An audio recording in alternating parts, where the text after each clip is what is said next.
Hello, it's Elizabeth from Tyne Valley Motorhomes, and today we'll be doing the handover video of the Auto Trail Dakota. So just behind your driver's side door, the first thing you'll come to is a nice large locker. So you just want to gently pull and lift the locker door up, and then underneath you'll find your 2 leisure batteries and also your hookup point. So when you want to take the hookup cable off, just give it a wiggle and a pull and it will come off nice and gently. And then to pop it back on, lift the collar up, align it with the pins, and then just slide it up and you'll have your van hooked up. On the other side is just a wet locker space, so you can put your dirty boots, any dirty clothes or wet clothes that you don't want to store in the van. Just above that locker you also have a locker door which gives you access to some storage on the inside of the vehicle. There's also a shelf built in that you just lift up if you need some extra storage. So just above your back wheel on the driver's side of the door is your freshwater inlet point. So you just want to unscrew your cap. You can also unlock it with a key and lock it just to make sure your water is safe. You then want to have a length of hose and some adapters, as some sites just provide a brass tap. If you can get close enough, you just want to pop your hose pipe through there, fill it up, wait till the tank overflows so you know you've got a full tank of fresh water on board. Just below that you've got your external shower. As you can see, you can have hot or cold. As long as your freshwater tank is full, your boiler's been on and your water pump is on, you can just push the external shower into there and then you've got your external shower for use. So just behind your back wheel you've got your freshwater drain off point. So when you come to leave a site, if you've got a full tank of water and you want to offload some water, or if you're winterizing your van, you want to empty your freshwater tank. So all you have to do is gently grab onto it as it's a bit delicate, twist the handle round. As you can see, you've got your fresh water draining off. You can also just remove it from its holder and lie it flatter on the floor just to let all the excess water drain out. So right at the back of the van on the driver's side you've got your toilet cassette, like so, and then when you are emptying it, press down on this orange button, it'll let some water in and it'll stop it glugging when it's being emptied, and then just quickly rinse it out with some water, empty it again, and then when you want to put it back in, just pop some blue or green liquid in your cap, pop it back on,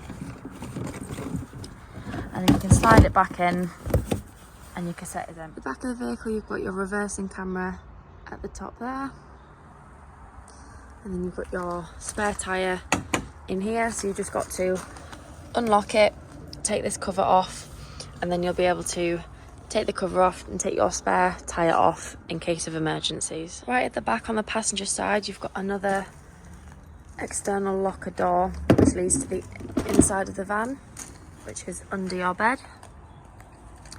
From here you can see you've got your boiler drain down. So when you're using your boiler you want to have the yellow toggle pushed to the outside of the van. However, when you come to drain the boiler down when you're winterizing your van, you want to lift the toggle up so that all the water will drain out. At the same time you just want to open your kitchen tap, bathroom tap, take your shower head off and lay it down on the ground just so all the water can drain out and you don't have any water left in your taps over winter. Just above your back wheel on the passenger side you've got your external barbecue point, so you'll want a length of hose and some adapters so you can attach to your barbecue or Kadak.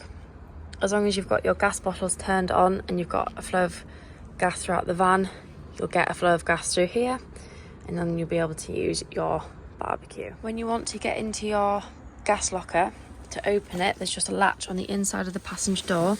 You just want to pull that up and then, as you can see, the casing's been released. You can then just push it up and it will hold on the side of the vehicle so you can have easy access to your gas bottles. As you can see, we've got 2 different types here. We've got just a standard gas bottle and then we've got gas it. So if you want to fill this bottle, you just push your cap in and you'll have to go to a petrol station to the gas filler point and you can do that through there, or if you're just using the normal bottles, you attach your orange pigtail up to the top, and then it's left to tighten, right to loosen, opposite way around being gas, and then you can turn it on and off at the toggle at the top here.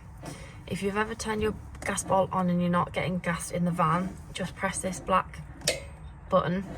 This will just release the gas from the bottle into the pigtail and allow it through to the vehicle. Just next to the passenger door, you've got your diesel filler, so you just want to use your ignition key to open the cap up, fill it with diesel, and then use your key to lock it again. Under your passenger seat, you've got a toolkit with a toe and eye. Under your floor, you've got your engine battery, and then for the bonnet release, it's just on the inside of the door. So under the bonnet here, the main things you want to focus on is your screen washer fluid. You've got your engine coolant, your brake fluid, your power steering, you've got your oil, your dipstick just down here.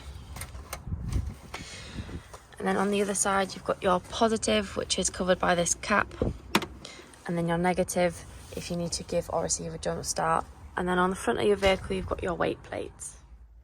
So the first thing you want to do when you get into your van is turn your control panels on. So you want to do this by turning the master switch on first. And then from here, you can turn your internal lights on and off, but then you can turn them on from rocker switches around the van.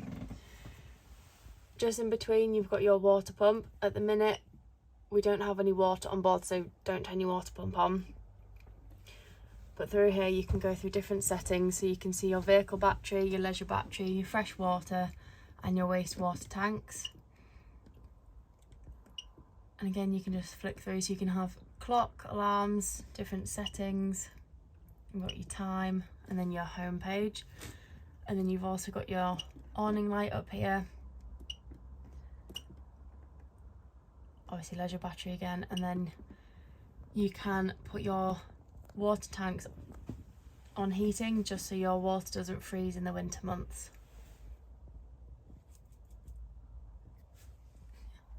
So when you want to change whatever battery's charging, so if you want your leisure battery to be charged or your vehicle battery, you just press this button here and it will switch.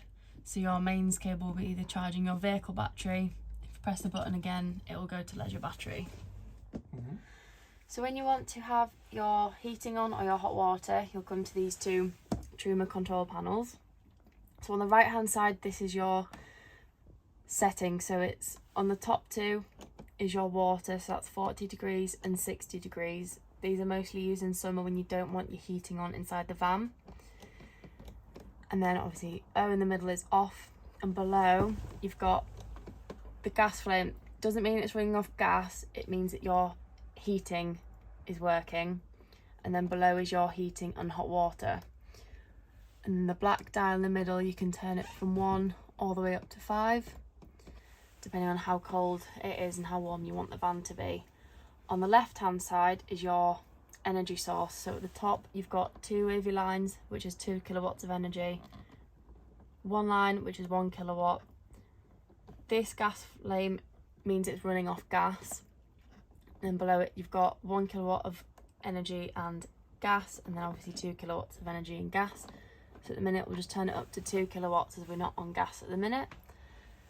And then next to it you've got another rocket light switch. So if you ever get a red light on your Truma control panels when you want to turn your heating or hot water on, you might have to just check in here. So if you've not got your space heater and your water heater on, you won't be receiving power, so you'll get a red light saying that the system's failed. Just means you've got to turn these buttons on. Just below it you've got your trip switches, so if you're ever hooked up and you're not receiving power within the van, just press this yellow button. If that goes off, it means it's something within the van, so it could be a fuse that's damaged and that's why you're not receiving power.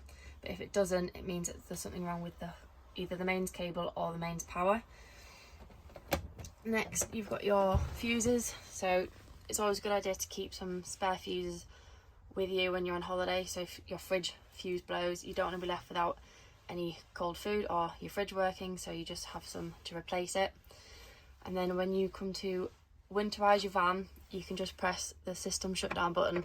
This just ensures that no nothing's going to be draining the power out of your leisure battery. Ready? So to turn your fridge on, you've got to open both doors to access the control panel. And then from here, you just want to press your power button on. And obviously all the blue lights will come on. This is a 3-way fridge, so you can manually select what energy source you want. So you can have it on hookup, gas, or your vehicle battery. Or you can have it on automatic. This will pick the best energy source at the minute.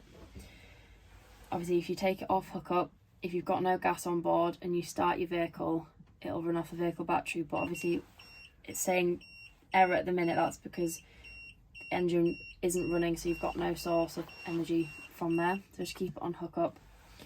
And then you can also change your temperature from 1 all the way up to 5 just by pressing your little thermometer. And then in the winter, you want to make sure, once you've shut your vehicle down for winter, you want to just leave it slightly open. As you've got a rubber seal on the inside of the door, it will seal in any moisture and any smells, so when you come to use it in the summer, it might smell a bit funky or you'll have mould, so just leave the doors open so that doesn't happen. Here you've got your 3 gas burner hobs working.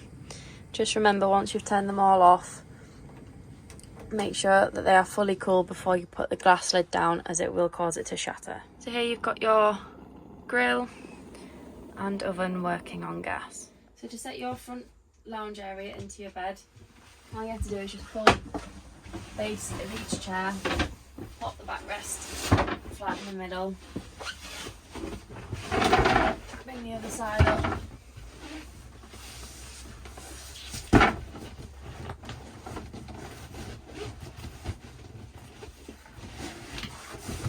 cut this bit out, don't worry. Slide the backrest down, and then you've got your front bed made up. If you want it slightly flatter, as there's a couple of ridges in each cushion, you can either get a mattress topper or you can flip the cushions over. So to make your bed up above your cab, the first thing you want to do is just gently lift and slide the base all the way out. Then you can put your ladders on, you just slot them in, just make sure it's stable. And then you can climb up.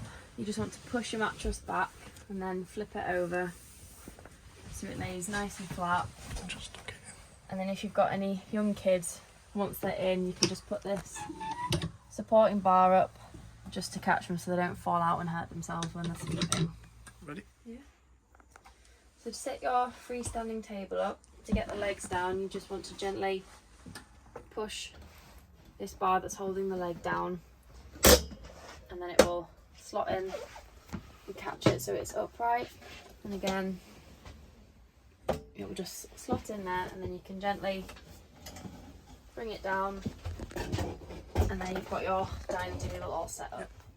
So in the back you've got your double bed, but you can also lift the mattress up and you can lift the bed frame up, and you've got storage underneath your bed.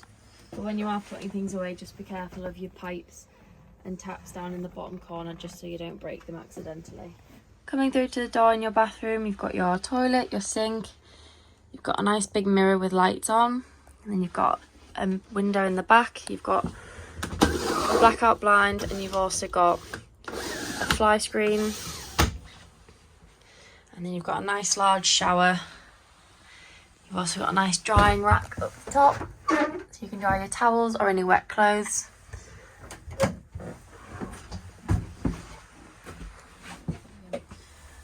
So when you want to flush your toilet, you just want to make sure that your toilet flush water is filled up on the outside of your van. And then if you've got your water pump on, just press the blue button on top and you'll get a flow of fresh water. And then to open it, you can just slide the grey handle across, but always make sure to close it so you don't get any smells within the van. You've also got some cupboards just next to your sink. And just outside your bathroom, you've got some cupboard space, another large mirror, and overhead lockers.